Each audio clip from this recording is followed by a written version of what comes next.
Sebenarnya kalau ternyata ada perundungan di antara kita berdua, orang yang ada satu ruangan semua terlibat.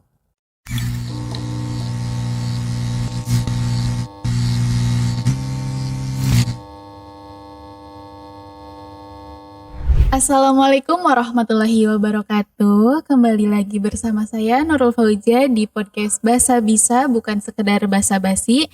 Untuk narasumber kali ini kita kedatangan tamu yang luar biasa. Ada Ibu Trivia. Apa kabar Ibu? Alhamdulillah, jawab salam dulu kali ya. Iya. Waalaikumsalam warahmatullahi wabarakatuh. Nurul, apa kabar nih? Alhamdulillah baik Ibu. Alhamdulillah. Oke. Mungkin sebelum dimulai kita perkenalan dulu Ibu. Boleh. Silahkan untuk memperkenalkan diri. Oke. Nama saya, mungkin nama Ibu adalah Trivia Safitri Gojali. Biasa dipanggil Ibu Via mungkin. Ibu Via. Oke. Beralamatkan di mana Bu? Kalau alamat sebenarnya ada dua ya. Kalau misalnya secara KTP itu di Burujul, tapi sudah menetap berarti 8 tahun di Sukarna. Sukarna. Ya, di Sukarna. Oke. Untuk tema kali ini yang akan kita bahas yaitu tentang perundungan atau bullying ya Bu. Oke. Nah dari awal dulu nih, perundungan itu sendiri penjelasannya seperti apa sih Bu? Lagi in ya sekarang ya namanya perundungan. Di media-media lagi banyak tren nih katanya perundungan gitu ya. Jadi sebenarnya kalau misalnya kita bahas perundungan itu artinya apa? Sebenarnya perundungan itu adalah tindakan tidak menyenangkan gitu, atau bahkan tindakan kekerasan yang menyakiti fisik, menyakiti psikis ya, terus secara emosional, bahkan bisa jadi seksual juga, dan yang berdampak pada atau yang mengakibatkan adanya kecemasan, ketakutan gitu. Bahkan ada beberapa yang sampai istilahnya menyakiti diri sendiri akibat dari perundungan gitu. Cuman ini nih, jadi yang kata-kata perundungan itu apa sih bedanya sama ejekan atau misalnya apakah ini disebut perundungan? Sebenarnya perundungan itu ada 3 faktor atau 3 indikator yang menyatakan bahwa tindakan itu perundungan. Yang pertama adalah tindakan yang disengaja, yang disengaja untuk merendahkan. Jadi kalau misalnya tindakan itu memang sengaja dilakukan dan untuk merendahkan orang lain, itu termasuk ciri perundungan. Lalu dilakukan berulang. Jadi kalau misalnya 1 kali itu belum masuk perundungan, tapi baru ejekan atau kekerasan. Tapi ini tindakan yang berulang. Yang ketiga adanya ketidakseimbangan. Ketidakseimbangan dari gimana nih? Dari pelaku sama korban. Biasanya terjadi perundungan itu ada yang lebih dominan. Atau ketidakseimbangan antara yang ini si kaya dan si miskin, atau misalnya yang si ini putih dan si hitam gitu. Betul. Jadi memang ada ketidakseimbangan, ada perbedaan yang mengakibatkan itu terjadi gitu. Untuk perundungan itu sendiri kan ada jenis-jenisnya ya Bu. Iya. Kira-kira jenis-jenisnya itu apa aja sih? Sebenarnya kalau jenisnya lebih detail mungkin akan banyak ya. Tapi kita akan bahas yang sekarang muncul itu ada 4 nih. 4 apa aja tuh? Ya, yang pertama fisik. Kalau fisik kelihatan ya, kalau perundungan dipukul, dicubit gitu. Apakah yang lagi ramai kemarin katanya yang dicacap ya gitu. Nah, itu perundungan secara fisik gitu. Lalu yang kedua ada verbal gitu. Verbal tuh dikata-katain ya gitu. Misalnya kamu gendut, kamu jelek, kamu hitam. Nah, itu yang menyebabkan itu yang disebut jenis perundungan verbal gitu. Yang ketiga ada yang namanya perundungan sosial atau relasional. Itu kayak kita mengucilkan. Jadi misalnya ada satu kelompok teman yang bilang atau bikin rumor nih, gosip, si itu mah karena ekskulnya laki-laki tapi ikutnya ekskul nari, dia mah feminim gitu. Jangan deket-deket. Nah, jadi kan ada pengucilan tuh kepada teman. Itu yang ketiga. Yang keempat yang lagi marak adalah cyberbullying. Yang menggunakan atau secara daring. Jadi pencelaan atau hal-hal yang misalnya kalimat-kalimat negatif, komen negatif di media sosial itu bisa disebut cyberbullying. Ya, bullying. Tapi khusus cyberbullying itu memang ada indikator tambahan. Yang tadi ada 3 ya indikator ya. Kalau untuk cyberbullying itu ada tambahannya nih. Tambahannya adalah kalau di media atau di daring itu kita pasti ada namanya anonim. Jadi kalau di sosial media kan kadang ada fake ya, ada misalnya akun fake. Jadi yang melakukan perundungan itu tidak diketahui ini siapa gitu. Misalnya tetap aja nyela, tapi pas dilihat akunnya nggak ada Nggak apa-apa ada identitasnya. gitu. Jadi akan ada terjadi perundungan oleh orang-orang yang bahkan tidak dikenal gitu. Karena misalnya kalau kita lihat artis-artis nih ya, Iya. ada yang misalnya ngasih komen negatif, padahal kan artis itu nggak kenal sama Iya. orang itu ya. Nah, kalau di cyberbullying ada yang begitu. Terus ada juga yang privasi dan publik gitu.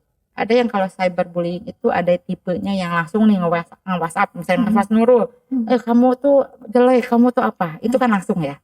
Tapi ada juga yang misalnya di grup WhatsApp ngirimin foto aib. Misalnya ya, foto lagi tidur, lagi tren ya banyak ya gitu.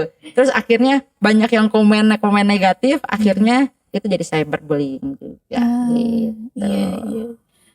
Untuk pihak yang terlibat itu biasanya siapa aja sih Bu? Nah, ada pihak apa aja? betul. Kadang kita nggak ngeh ya. Kita kalau ngelihat perundungan itu hanya taunya si korban dan pelaku. Iya. Sebenarnya ada orang-orang sekitarnya. Jadi kalau misalnya di sini nih di ruangan ini kita terlihat hanya berdua nih, tapi kan sebenarnya banyak kan nih di sini ya gitu. Sebenarnya kalau ternyata ada perundungan di antara kita berdua, orang yang ada satu ruangan semua terlibat. Gitu. Yang pertama jelas pelaku ya. Dia yang secara agresif nih. Segala agresif, mukulin atau misalnya ngejek dan segala macam. Yang kedua jelas ada korban. Gitu. Korbannya tentu orang yang misalnya biasanya pasif, yang hanya diem aja, diapa-apain diem aja gitu. Itu korban. Nah, yang ketiga ini ada yang namanya penonton. Nah, tadi ada ibu bilang kita berdua, di yang depan kita ada penonton nih. Nah, penonton itu bisa dibagi dua juga. Ada yang akan teridentifikasi menjadi sebenarnya pelaku.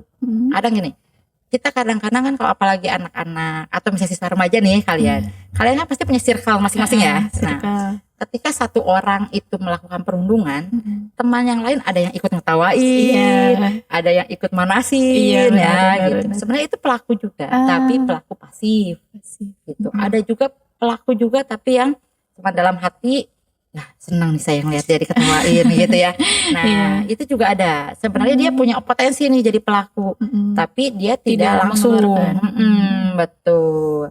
Lalu ada juga saksi yang disebut bisa jadi yang apatis. Apatis itu adalah temannya dibully, ya terserahlah, saya emang gak peduli gitu. Dia tidak mencoba membela dan tidak juga ikut-ikutan gitu. Ada juga yang pembela aktif, yang ngebela langsung nih, nggak boleh, kamu nggak boleh mukul, kamu nggak boleh. Nah, ada, tapi jarang seperti itu. Betul, jarang. Karena kadang di saat kita membela malah itu jadi balik ya, serang balik ke kita. Betul. Gitu. Itu yang sering terjadi adalah pembelanya tidak cukup kuat ya, karena jadinya takutnya ya gitu. Ada juga yang tipe penonton yang pengen ngebela tapi takut. Karena takutnya saya juga yang digituin gitu. Nah, itu sebenarnya yang jadi PR ya gitu. Sebagai ibu, sebagai guru BK tentunya itu PR, karena yang harus ditindaklanjuti bukan hanya pelaku dan korban, tapi para penontonnya juga. Gitu. Betul. Para penonton yang mungkin tidak terlihat di pembulian tersebut. Betul. Berarti banyak banget ya ternyata pihak-pihak yang terlibat di perundungan tersebut. Betul. Oke, untuk tadi kan Ibu sempat menyinggung soal cyberbullying atau di secara daring di media sosial. Itu pengaruhnya zaman sekarang kan besar banget ya, karena media sosial itu seseorang nggak punya media sosial itu jarang gitu ya untuk zaman sekarang ini. Nah, kira-kira untuk mengatasi itu bagaimana sih Bu, biar pengguna media sosial itu tersendiri tidak terjadi cyberbullying gitu? Nah, sebenarnya betul. Cyberbullying itu ternyata lebih parah ya. Kenapa? Kalau misalnya perundungan secara fisik, itu kita diam di kamar, diam di rumah aman. Tapi kalau cyberbullying kita ada di kamar yang hanya sendiri pun itu akan terus masuk. Karena kita menggunakan tadi media sosial. Kita baca terus. Dan kadang itu menjadi OT ya. Kalau bahasa sekarang OT ya, overthinking. Gitu ya. Jadi sebenarnya perundungan itu terjadi sudah mah istilahnya gini. Si pelakunya salah, si korbannya juga adalah tipe yang misalnya OT tadi ya. Jadi udah tahu ini teh kalimatnya negatif, dibacain terus berulang kali ya. Padahal kalimatnya hanya 2 tapi kayaknya 10.000 orang yang bilang gitu. Nah, itu juga yang harus dikuatkan gitu ya, bahwa bukan hanya si korban, semua orang. Kadang kita juga suka termanipulasi atau ikut-ikut nih, karena misalnya di media sosial lagi trennya ini kebawain gitu, atau kebanyakan orang menghujat si A ikutan, padahal kita nggak kenal loh gitu, padahal mungkin nggak tahu juga soalnya apa ya, gitu, betul. Tapi ikut-ikutan karena kadang-kadang ikut tren aja gitu. Nah, itulah dampak cyberbullying itu lebih besar dibandingkan secara fisik. Kalau fisik sebenarnya kan, kalau sekarang yang kasus kemarin aja ya itu ada videonya, ada buktinya, itu kena sanksi. Gitu ya. Dan itu sudah bentuknya sudah di ranah pidana dan kepolisian ya, jadi dipenjarakan gitu. Tapi kan kalau cyberbullying itu lebih ke psikis kenanya gitu. Jadi fisik tidak terlihat, nggak bisa divisum ya gitu ya. Cuma kelihatannya stres aja gitu. Nah, itu yang lebih berbahaya sebenarnya. Terus zaman sekarang ini banyak yang bersembunyi melakukan perundungan tapi bersembunyi di balik kata bercanda gitu, Bu. Kayak misalnya ngata-ngatain kamu hitam gitu, atau kamu gimana. Padahal kan kita nggak tahu ya, Bu, perasaan seorang itu beda-beda gitu. Kadang mungkin yang lainnya nganggap itu bercandaan, tapi bisa jadi orang yang dibercandain itu ngeranggapnya nggak suka, nganggap serius gitu. Nah, itu gimana sih, Bu, tanggapannya? Ya, kadang ada mitos ya yang mengatakan bahwa perundungan itu mendekatkan teman. Ya gitu ya. Jadi misalnya semakin kita ngejek, semakin dekat katanya gitu. Ada mitos-mitos seperti itu. Dan bahkan ada beberapa siswa ya yang beranggapan bahwa kalau bercanda itu mendekatkan. Heureuy itu makin dekat. Dan kadang-kadang kita juga mungkin tidak di bawah alam sadar, semakin kita punya sahabat dekat, semakin kita seenaknya. Iya, ya. Betul. Jadi lebih seenaknya ngatain, seenaknya nyuruh-nyuruh gitu, karena merasa lebih dekat. Gitu. Tapi kan sebenarnya tidak seperti itu. Nah, ada juga yang menganggap yang tadi bercandaan, biar nggak kaku nih kita bercanda, tapi dengan cara yang seperti itu. Nah, itu juga ada bedanya. Ada yang memang bercanda untuk menghangatkan suasana ya, biar suasana nggak kaku gitu. Ada yang memang balik lagi, kalau perundungan dia merendahkan gitu. Nah, ada juga yang kalau di sekarang mungkin pernah nih Nurul, teman-teman itu suka ada nama landihan atau nama panggilan sayang gitu ya. Walaupun sayangnya kadang nyakitin gitu ya. Jadi ada panggilan yang bahkan nama orang tua nih yang disebut gitu. Nah, sebenarnya kalau misalnya itu ibu selalu bilang gini ya, kalau misalnya di kelas ibu selalu bilang, kalau misalnya bercandanya sama yang sama-sama nih tidak baperan, mungkin tidak jadi perundungan, karena sarwana, istilahnya bahasa Sunda nama sarwana gitu ya. Karena yang ini ngebales, yang ini ngebales, dan mereka itu menganggap itu bercanda. Tapi berbeda jika dia melakukan kepada orang yang tidak suka gitu. Ketika itu jadi baper. Baper itu nggak masalah loh. Kalau di sini kayaknya kalau orang baperan banget gitu ya. Sebenarnya apa sih gitu doang gitu doang kok. Baper gitu ya. Sebenarnya kan karena tiap orang berbeda-beda. Balik lagi ke kultur keluarga. Misalnya gini, ada keluarga yang kalau di rumah berkata, misalnya kalau di Sunda nih ya, pakai sia maneh biasa aja. Karena dia sama orang tuanya begitu. Sudah biasa. Atau misalnya di situ banyak kata-kata kasar nih yang keluar. Jadi kan tersimpan di alam sadar orang itu bahwa kalau dia mengatakan kasar ya biasa aja, karena di rumah saya pun biasa aja. Lalu bertemu nih dengan anak yang dia nggak pernah kayak gitu, yang nggak pernah kasar, nggak pernah dikasarin, kan jadinya beda tuh perasaannya. Nah, itu balik lagi ke tidak seimbangan, tidak sama gitu. Akhirnya yang ini baper, yang ini menganggapnya baperan banget, karena memang di rumah nggak pernah begitu. Jadi intinya kalau mau bercanda pun harus menempatkan ya, Bu. Betul. Menempatkan orangnya sama siapa, terus bercandanya juga seperti apa. Nah, gitu. Iya. Oke, sekarang Ibu ini kan guru BK nih. Kira-kira tindakan guru BK itu untuk mengatasi dan mencegah bullying itu seperti apa sih, Bu? Sebenarnya kalau misalnya kita berbicara perundungan, itu sebenarnya sudah ada. Kalau misalnya kita bahas ya di secara di peran di Indonesia lah gitu ya. Itu perundungan kan sudah jadi sesuatu yang in dan jadi fokus. Bahkan ada bahasa begini, ada 3 dosa pendidikan, 3 dosa besar pendidikan. Itu adalah yang pertama perundungan, yang kedua adalah kekerasan seksual, yang ketiga adalah diskriminasi atau kalau bahasanya mah yang suka mendiskriminasi teman-teman misalnya gitu, yang si kaya atau orang Jawa sama orang Sunda. Nah, kelompok-kelompokan gitu, anti toleransi lah istilahnya di situ. Nah, itu dosa besar. Termasuk jadi perundungan itu sudah jadi bahan fokus di pemerintah. Bahkan sudah ada undang-undangnya gitu. Jadi ada undang-undang tahun 2015 itu nomor 82, itu memang ada tentang pencegahan perundungan dan kekerasan gitu. Lalu ada undang-undang nomor 35 tahun 2014 itu juga membahas tentang perlindungan anak gitu. Jadi di 2 pasal di situ ada yang menyebutkan berkaitan dengan bagaimana anak tidak boleh diperlakukan kekerasan ya gitu, dan bagaimana di situ juga ada pasal yang menjelaskan tentang perlindungan terhadap kekerasan gitu atau perundungan. Di pasal itu pun menjelaskan tentang sanksi nih. Ada sanksinya. Ada, sanksinya ada.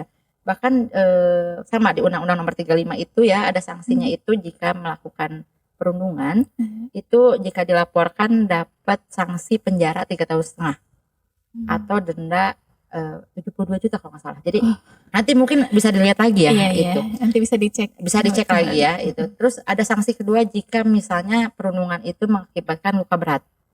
Itu sampai di penjara 5 tahun dengan sanksi 100 juta loh. Gitu. Luar biasa, berarti dampaknya juga. Iya. Dan kalau sampai meninggal itu penjara 15 tahun dan kalau nggak salah sampai denda 3 miliar gitu.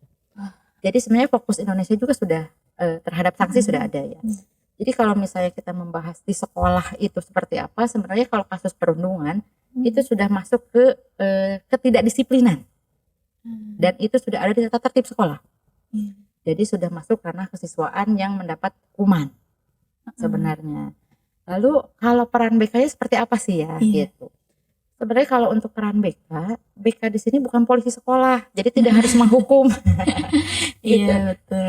Jadi kalau misalnya masih ada anggapan BK itu adalah polisi sekolah, tempat yang menyeramkan. Iya betul, itu sudah berubah sebenarnya gitu. Jadi sekarang BK itu bagaimana mengembangkan gitu, mengembangkan secara pribadi, belajar, sosial maupun karir gitu. Jadi sudah tidak lagi di polisi sekolah.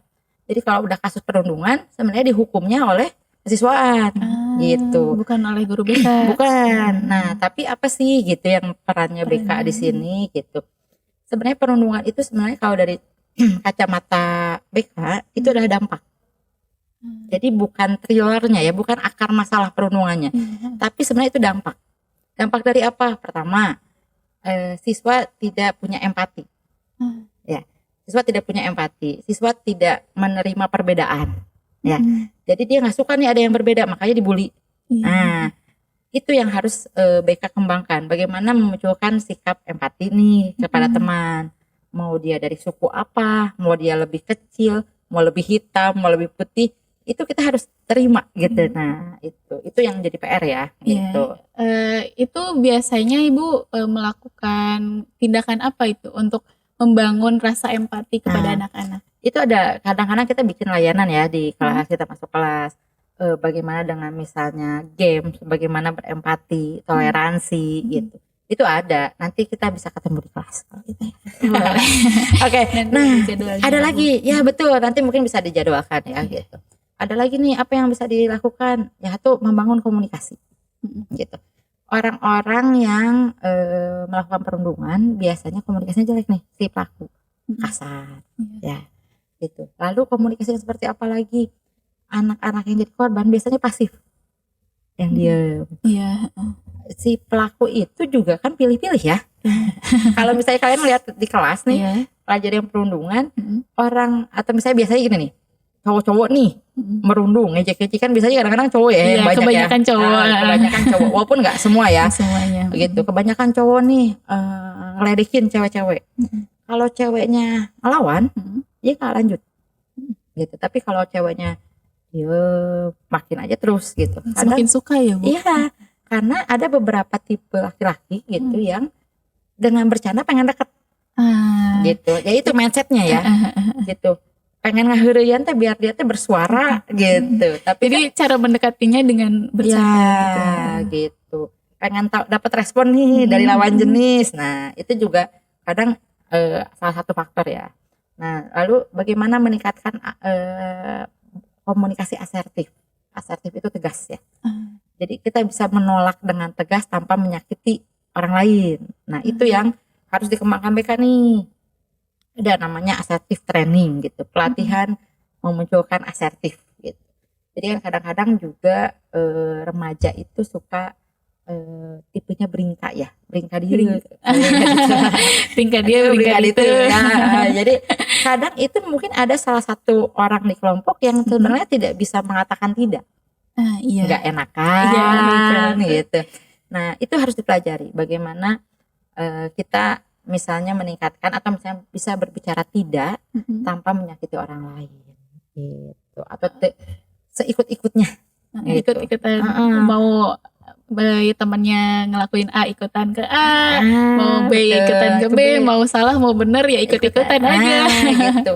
Karena juga ada ketika remaja itu karena memang di usia remaja itu adalah usia di mana mereka sedang solid-solidnya. Iya. Gitu. Jadi kalau misalnya dia mislook, bahasa Aina mislook ya, misalnya, atau beda sendiri, dia takut dijauhin, takut nggak punya teman. Iya, Nah, betul. termasuk ya balik lagi ke perundungan.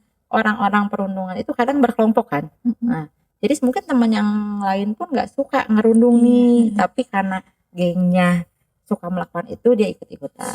Nah, itu makanya komunikasi harus dilatih bagaimana bersikap tegas. Gitu. Jadi komunikasi itu penting ya Bu. Gimana gitu. caranya kita menolak kalau kita ngerasa itu nggak baik, meskipun nggak enak gitu harus ditolak. Betul gitu. Terus ada lagi gitu. Apa yang harus bisa dilakukan gitu? Yaitu bagaimana melakukan problem solving.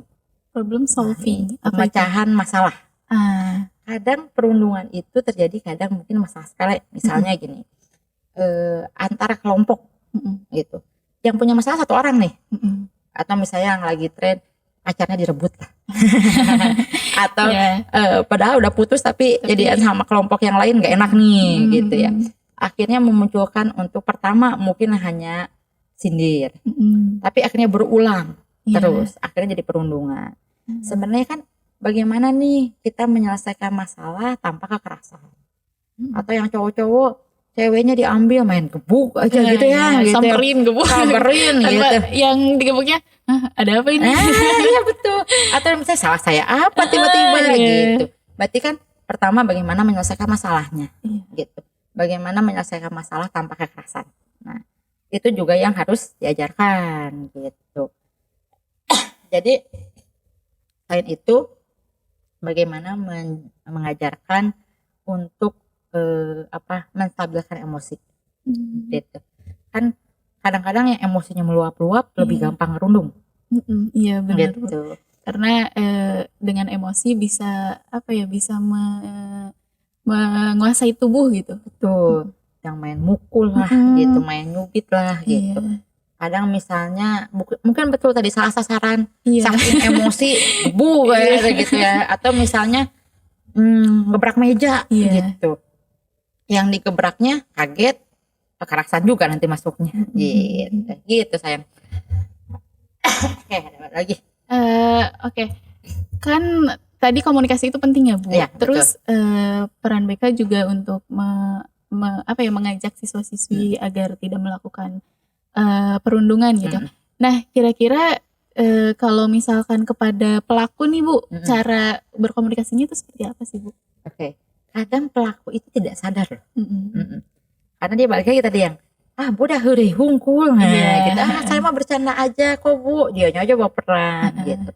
Kadang yang harus diajak ngobrol itu adalah logikanya juga berjalan. Karena kan yang perundung itu bukan tipe perasa nih.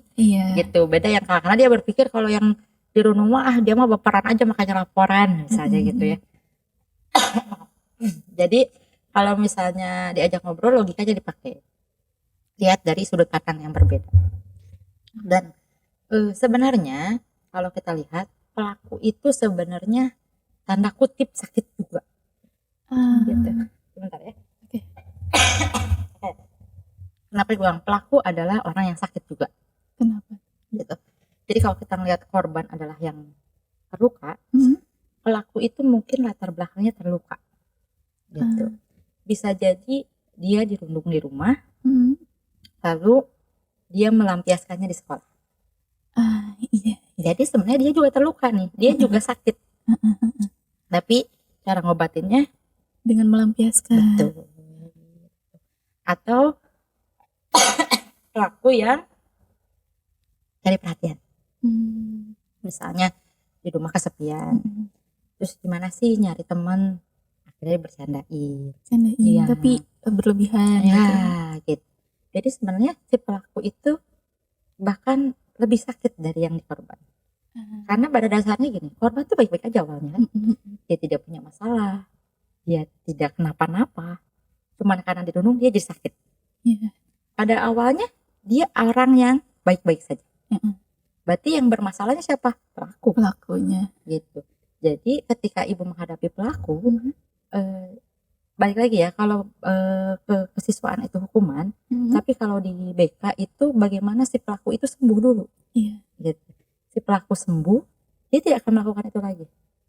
Dan dia menyadari dulu sakit dia di mana sih, gitu. Makanya kadang kalau ketika ibu ngobrol dengan misalnya pelaku, ibu tanya di rumah seperti apa, orang tua ada atau tidak, ya, karena itu berdampak sekali ya pada anak dari usia sampai remaja pun gitu, usia SMK itu latar belakang keluarga, bagaimana kondisi di rumah, lingkungannya gitu, bagaimana sikap ibunya kepada dia, ayahnya kepada dia, itu berdampak sekali gitu. Jadi sebenarnya pelaku itu orang yang sakit pada awalnya gitu. Jadi mencari tahu penyebabnya dulu ya Bu, kenapa dia bisa seperti itu, latar belakangnya seperti apa. Kalau misalkan udah tahu penyebabnya, sembuhin dulu pelakunya, baru selesailah kasus perundungannya. Ya, jadi dianya tidak akan mengulanginya lagi gitu, karena sebenarnya dia sudah sehat mental. Nah, kalau misalnya dia tidak sehat mental, dia akan terus melakukan perundungan gitu, melakukan itu kan pembenaran yang dia di otak dia ya gitu, di pikiran dia. Nah, itu yang harus pemikiran irasionalnya yang harus kita rasionalkan. Gitu. Nah, tadi Ibu sempat menyinggung soal kasus yang di Cilacap, Bu. Iya. Nah, itu kira-kira tanggapan Ibu seperti apa soal kasus itu? Sebenarnya kalau misalnya kita baca ya, kasus di Cilacap itu anaknya anak santri ya. Iya. Betul ya. Kalau yang Ibu baca selewat lah istilahnya, mungkin nanti kalau ada info yang lebih ya gitu. Lalu dia kalau nggak salah ikut atlet bela diri ya. Iya. Berarti dia punya kemampuan. Berarti yang jadi masalah menurut sudut pandang Ibu, lepas dari latar belakang dia di rumah seperti apa ya, karena Ibu tidak ngobrol langsung nih gitu ya. Tidak tahu seperti apa. Berarti permasalahannya di emosi gitu. Bagaimana dia kan pecetusnya gara-gara kalau nggak salah adik kelasnya itu memakai nama gengnya dia, mengaku bahwa dia sudah bergabung di geng itu gitu, dan tidak menerima istilahnya gitu. Berarti kan bagaimana dia emosinya tidak stabil gitu.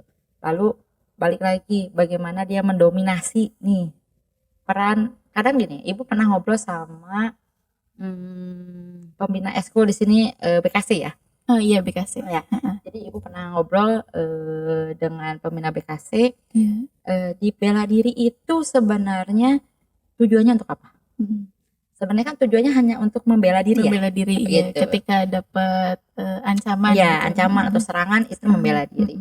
Nah, tidak digunakan untuk memulai duluan, menyerang duluan. Nah, berarti kan tahapan itunya dia belum paham nih. Walaupun dia misalnya sabuknya sudah apa atau misalnya dia juara apa, tapi pemahaman tentang gunanya bela diri dia belum paham gitu. Terus ditambah emosi yang meluap-luap gitu. Belum misalnya bagaimana dia meregulasi stres. Misalnya dia nggak suka sama sesuatu, kita lagi nggak suka sesuatu, apa yang harus kita lakukan? Nah, bagaimana meregulasi atau mengurangi ketidaksukaan dengan cara apa? Nah, itu yang harus komunikasi juga kena kan. Kenapa dia nggak nanya dulu ke adik kelasnya baik-baik gitu ya. Kenapa alasan adik kelasnya melakukan itu gitu. Nggak diselesaikan dengan baik dulu ya, malah Betul, menyalahgunakan keahliannya dalam bela diri untuk menyerang ya, Bu. betul gitu. Iya. Nah, kalau misalkan kan selain kasus yang kemarin, sebelumnya juga banyak nih kasus-kasus perundungan atau bullying.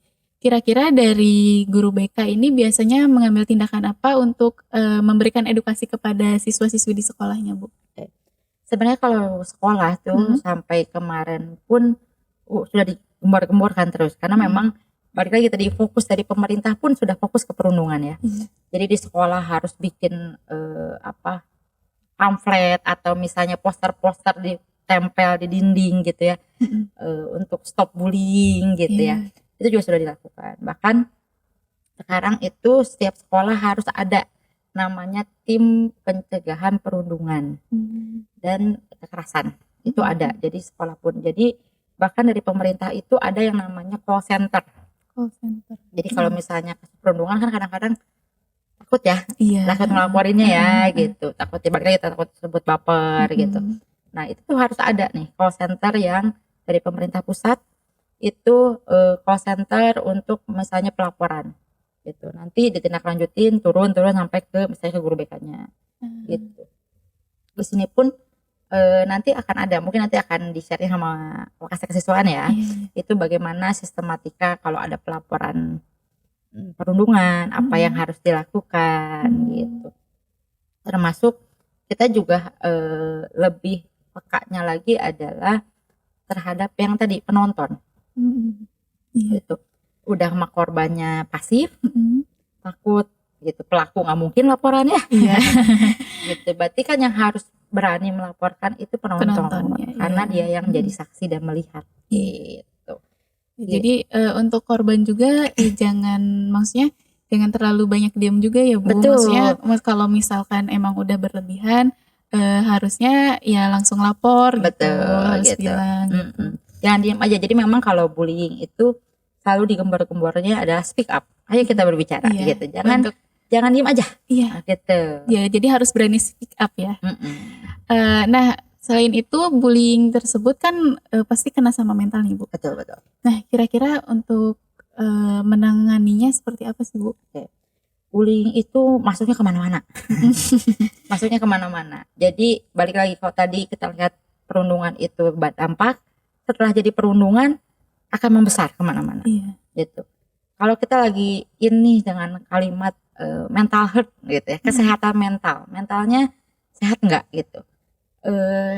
Kadang kita misalnya gini, pernah lihat misalnya ada orang gila di pinggir jalan, gitu. Sebenarnya mungkin masih takut ya kita ya kalau ketemu ya. Pasti takut. Masih takut. Tapi sebenarnya kalau sekarang itu bahasanya bukan orang gila, namanya ODGJ. Orang dalam gangguan jiwa. Gangguan jiwa itu apa? Jiwa itu mental.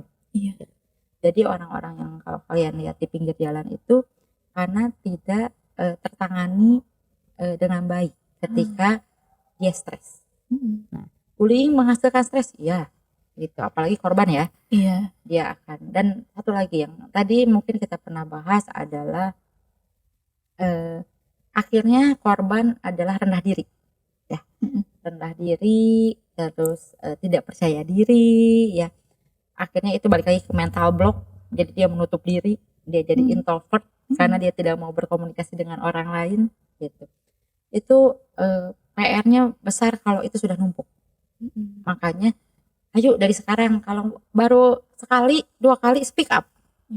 Jangan membuat mental kalian tertutup, blok. Akhirnya dia tidak bisa terbuka terhadap orang lain, dia jadi introvert gitu. Dan bahkan menyakiti diri sendiri. Gitu. Kalau sekarang lagi tren nih yang lagi barcode-barcodean. Barcode-barcodean. Yang suka barcode, tapi jangan juga menganggap bahwa barcode itu lebay. Iya. Gitu. Karena di balik itu tuh kita tidak tahu mental seorang. Betul sekali. Kita nggak tahu nih masalahnya apa nih gitu. Dia misalnya melakukan barcode gitu ya. Awalnya ngikutin tren, akhirnya jadi adiksi, jadi kebiasaan. Atau bahkan misalnya sampai kalau dia nggak bisa tidur kalau tidak melakukan barcode itu ada. Gitu. Nah sampai arahnya lagi bunuh diri. gitu. Itu Makanya yang udah lebih parahnya ya, sama makanya gitu. kalau misalnya mau ke mental health, Mm-mm. kita kan tidak bisa ya misalnya menyamakan diri kita sama orang lain.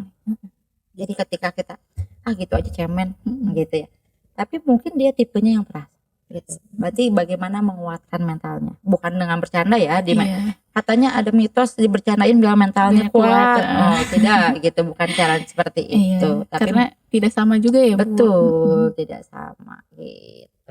Nah kira-kira guru BK mengatasinya gimana nih Bu? Untuk anak-anak yang punya penyakit mental karena pernah, mungkin dulunya pernah dibully gitu Bu. Jadi sampai sekarang tuh ada trauma atau Ya, apa ya, gitu. betul.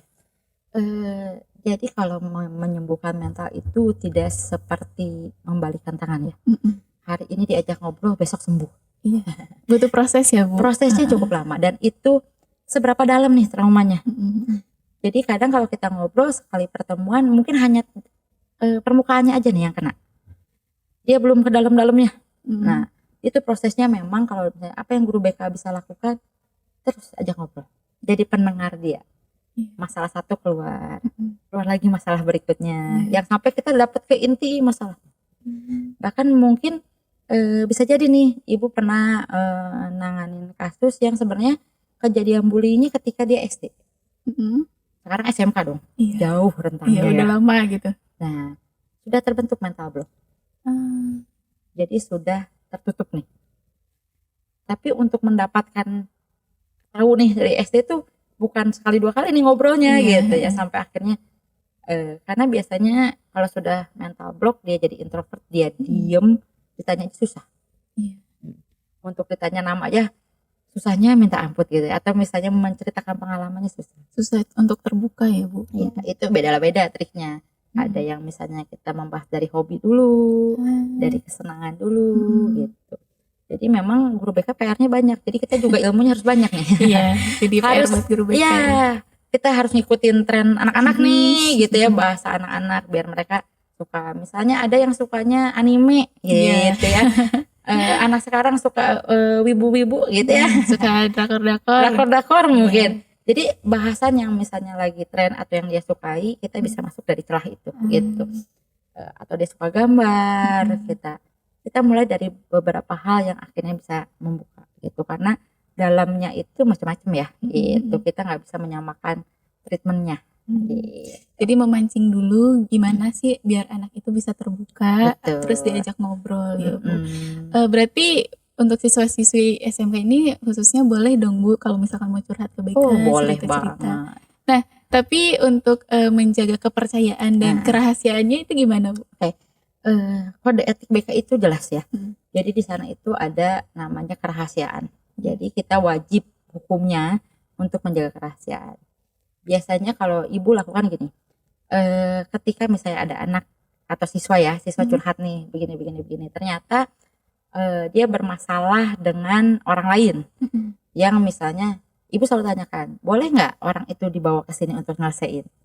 Kalau dia nggak mau, berarti belum siap. Udah, berarti apa yang harus dia lakukan biar tidak bermasalah terus sama orang tersebut gitu. Atau misalnya Bu mau diselesaiin, orangnya sudah datang, ya berarti atas izin orangnya gitu. Atau misalnya kemarin ibu misalnya bilang ke anaknya, boleh nggak diceritain ke mama biar mamahnya ngerti nih posisi kamu seperti apa. Ada yang menolak, nggak mau, ada yang mau Bu tapi jangan sampai mama begini gitu ya.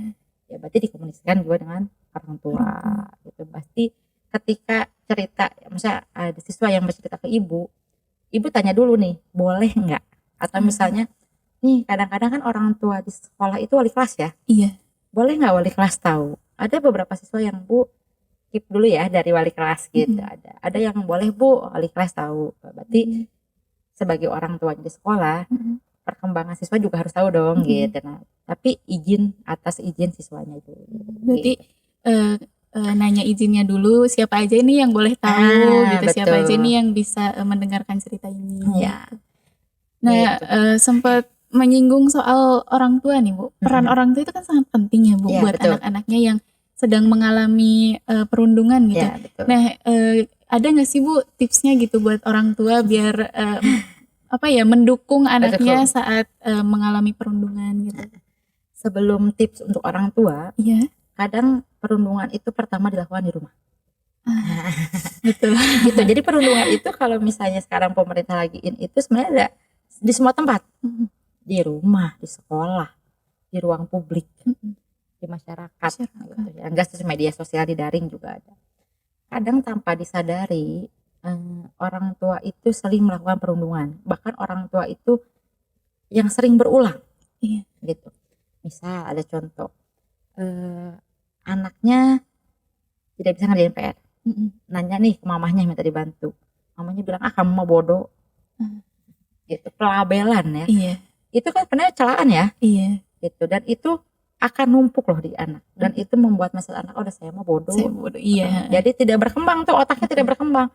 Padahal dia potensinya ada, tapi dia gitu dibilang ada. Udah ke trigger duluan ya Bu. Betul. Jadi kayak kata mama juga saya mau bodoh dah. Jadi mau bisa apa gitu. Udahlah nggak gitu, mau ini gitu. Betul. Iya, gitu. iya.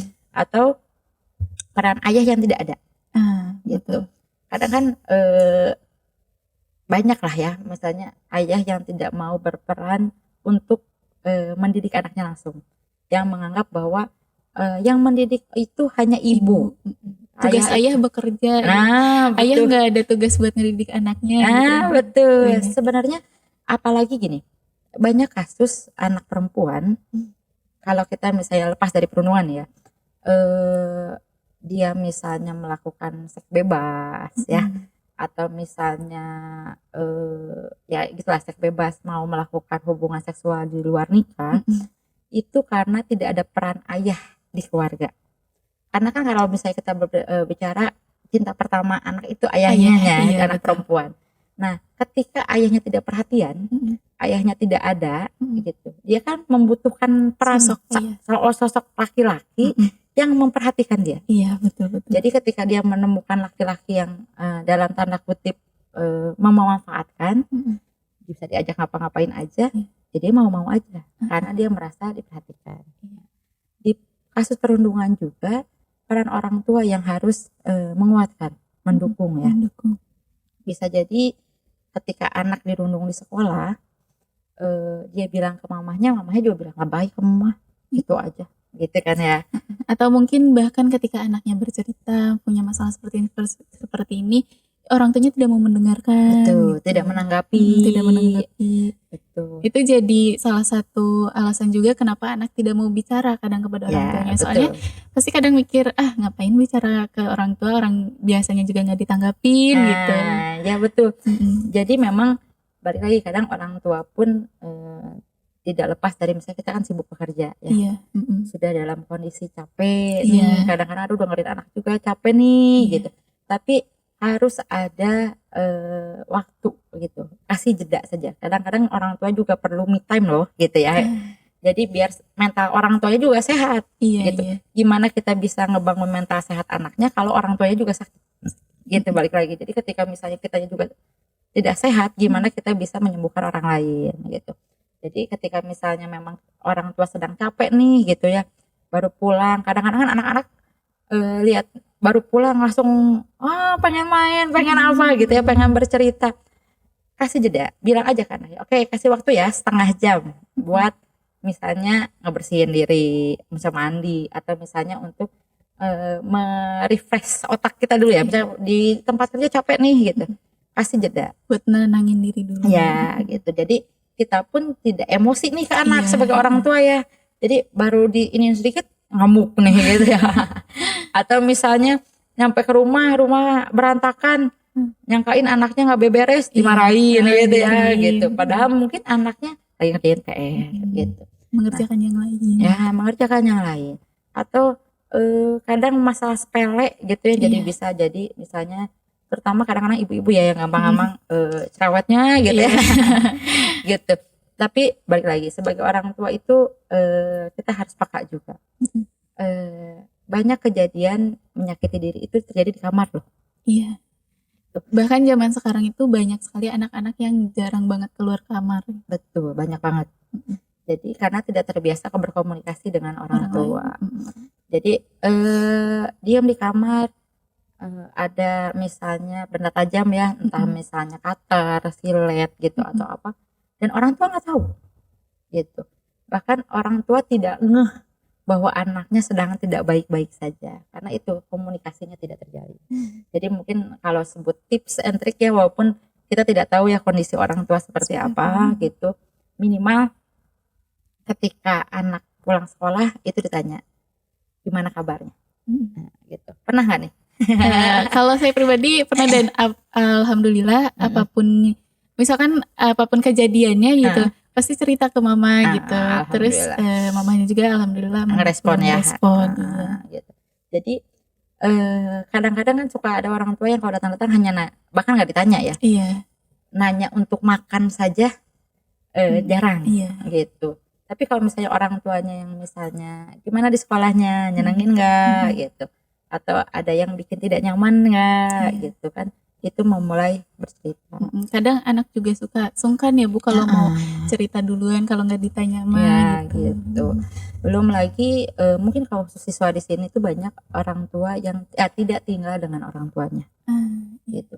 Itu juga menjadi batasan atau benteng besar ketika orang tua tidak tinggal, walaupun memang misalnya dengan alasan kebutuhan keluarga ya, misalnya ibunya ayahnya kerja di kota karena memang untuk menghidupi. Tapi kan sebenarnya komunikasi itu sekarang mudah ya, video call bisa, gitu, telepon, atau enggak chattingan, gitu. Sekedar menanyakan lagi apa atau gimana gitu. Betul, gitu. Jadi memang peran orang tua juga membentuk mental, gitu. Ketika kita di rumah baik dengan orang tua yang support, kita di sekolah pun tidak akan insecure. Gitu. Jadi memang banyak faktor sebenarnya ya. Jadinya kalau kita bercerita gitu ya, peran keluarga mempengaruhi, peran lingkungan mempengaruhi. Gitu. Oke, udah nggak kerasa nih ya kita berbincang banyak banget. Ada satu pertanyaan nih terakhir. Gimana pesan Ibu, pesan dan saran deh buat orang-orang yang mungkin sekarang itu lagi mengalami kasus perundungan gitu. Misalkan udah jadi korban, kira-kira pesannya apa nih Bu? Sebenarnya kalau satu ya, kalau berkaitan dengan perundungan, pertama speak up. Pokoknya speak up, ngobrol gitu. Kalau nggak berani langsung chatting gitu. WA aja gitu ke siapapun yang dipercaya. Yang kedua adalah kita harus mencintai diri kita sendiri, self love. Jadi kalau kita ada bahasanya gini, self love not selfish. Mencintai diri sendiri itu bukan egois. Kadang kan kita ngerasanya kalau kita memberikan reward pada diri sendiri itu kita egois. Ya. Tapi kita harus mencintai diri kita sendiri. Ketika misalnya kita tahu kita dirundung atau kita berada di lingkungan yang menurut kita itu toksik, berarti kan kita malah melukai terus menerus. Kan melukai diri sendiri itu bukan hanya sekedar secara fisik, tapi secara mental juga. Nah, jadi ketika kita misalnya bisa mencintai diri kita sendiri, kita menghargai diri kita sendiri, kita mental kita kuat, kita mencoba untuk sembuh dan speak up. Kadang kalau misalkan kita pengennya tuh self love ya Bu, tapi sisi lain juga kadang ada rasa nggak enak sehingga kita tuh nggak enakan sama orang lain, tapi ternyata orang lain malah enaknya sama kita ya Bu. Betul, kadang gitu. Kita tuh rela mengorbankan diri sendiri. Udahlah aku nggak apa-apa terluka gitu demi orang lain bahagia, tapi ternyata orang lainnya seenaknya sama kita. Gitu. Makanya kata Ibu juga harus self love. Gitu. Self love itu penting banget ya Bu. Betul, menghargai diri sendiri, mencintai diri sendiri. Padahal kita sendiri loh yang tahu kita yang sakit, kita tahu kita sakit, kita perlu obat, tapi kenapa nggak ngobatin? Gitu. Dan jangan menyimpan semuanya sendiri ya Bu. Betul. Harus berani speak up, mau itu ke teman atau ke orang tua, mencari saran atau sekedar meluapkan aja itu udah ini ya Bu. Jangan sampai dipendam sampai meledak, itu bahaya ya Bu. Betul. Jadi kata Ibu juga bukan berarti speak up itu harus ke guru ya, tapi minimal ada teman berbicara. Gitu. Kalau malam-malam nangis jangan sendirian. Gitu. Minta ditemenin, bukan berarti tidur bareng ya. Tapi minimal ada teman chatting, telepon gitu, curhat ada apa. Betul. Gitu. Mungkin dari cerita itu juga temennya bisa ngasih saran atau setidaknya untuk menenangkan. Betul. Kadang sebenarnya kalau kita punya masalah itu kadang-kadang kita sudah tahu solusinya, tapi hanya butuh didengarkan. Iya, betul. Gitu. Kita nggak perlu kalau kayak butuh solusi seperti apa. Kita udah tahu sendiri. Cuman kayak kita tuh hanya ingin didengarkan aja Betul. gitu. Meskipun ya nggak dijawab sekalipun, tapi kalau udah didengarkan rasanya udah lega. Ya, gitu. Sudah menyelesaikan masalah sekitar 40% sebenarnya. Betul. Oke. Oke, mungkin cukup sekian ya Oke. podcast kita hari ini. Terima kasih Ibu sudah Sama-sama. menyempatkan waktunya untuk hadir di podcast Basa Bisa, dan semoga apa yang kita bicarakan tadi bisa menjadi bermanfaat buat kalian, apalagi yang mungkin sekarang lagi mengalami perundungan. Ayo harus berani speak up kepada siapapun itu, dan buat kalian yang suka merundung, berhenti untuk perundungan. Oke. Terima kasih ya. Terima kasih Bu, sama-sama. Jangan lupa like video ini, di subscribe juga. Terus kalau misalkan punya request nih mau guru siapa lagi yang diundang, bisa di kolom komentar gitu. Atau Ibu ada saran guru siapa yang mau diundang? Oke. Atau misalnya mau materi apa? Ya, materi apa gitu yang mau materi apa yang dibahas pengen gitu. dibahas misalnya. Atau misalnya Betul. tentang PKL ya, Iya, atau nanti boleh. gimana gitu. Atau mungkin ada pertanyaan soal perundungan, misalkan mau curhat juga di kolom komentar boleh. Mungkin nanti bisa ditanggapi ya Bu. Bisa, insya Allah. Oke, sampai jumpa di video selanjutnya. Oke. Wassalamualaikum warahmatullahi wabarakatuh, and bye-bye. Bye.